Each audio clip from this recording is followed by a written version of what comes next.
Shalom, selamat pagi. Renungan pagi Sabda Bina Umat Jumat 9 September 2022. Firman Tuhan pagi ini terambil dari Titus 3 ayat 3. Demikian firman Tuhan.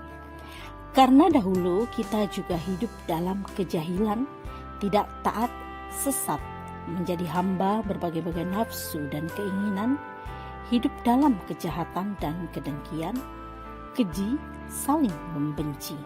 Demikian firman Tuhan. Renungan pagi ini bertema dibaharui setiap hari.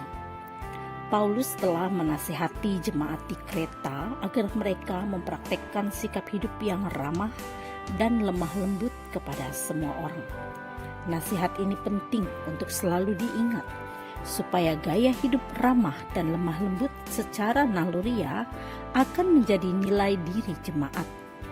Bagi warga jemaat, berupaya merubah gaya hidup ke arah yang lebih baik adalah perlu. Sebab dengan begitu, orang-orang di luar jemaat bisa melihat perbedaan antara orang yang sudah hidup di dalam Tuhan dengan orang yang hidup di luar Tuhan. Menurut Paulus, jemaat di Kreta pun hidup dahulu dalam kejahilan dan tidak taat. Sebelum dibaharui Kristus, pikiran dan hati mereka masih diselubungi dosa sehingga mereka tidak mampu mencegah berbagai dorongan hawa nafsu dan keinginan melakukan kejahatan.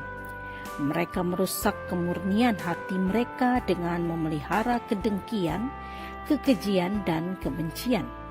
Mereka melakukan semua perbuatan jahat ini karena mereka belum memahami makna pertobatan.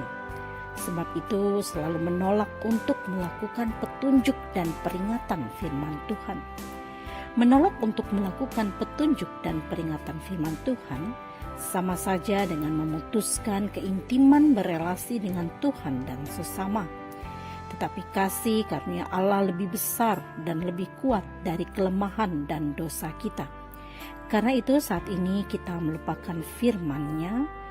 Ia selalu memanggil dan mengingatkan kita. Dia juga selalu mengampuni dan membaharui hidup kita, supaya kita setiap hari juga membaharui hubungan kita dengan Tuhan dan sesama. Melalui nasihat Paulus kepada jemaat di Kreta ini, kita pun diingatkan agar mampu berjuang untuk melupakan masa lalu kita yang kelam, yang pernah menciderai hati Allah, lalu mendorong keinginan yang kuat untuk memperbaharui diri setiap hari dengan cara setia dan taat menjadi pelaku firman Tuhan. Doa pagi ini, ya Tuhan, berikan kami kesadaran untuk membaharui hidup setiap hari, supaya kami dapat mengasihi seperti Engkau yang telah mengasihi kami. Amin. Demikian renungan pagi ini. Selamat beraktivitas. Tuhan Yesus memberkati.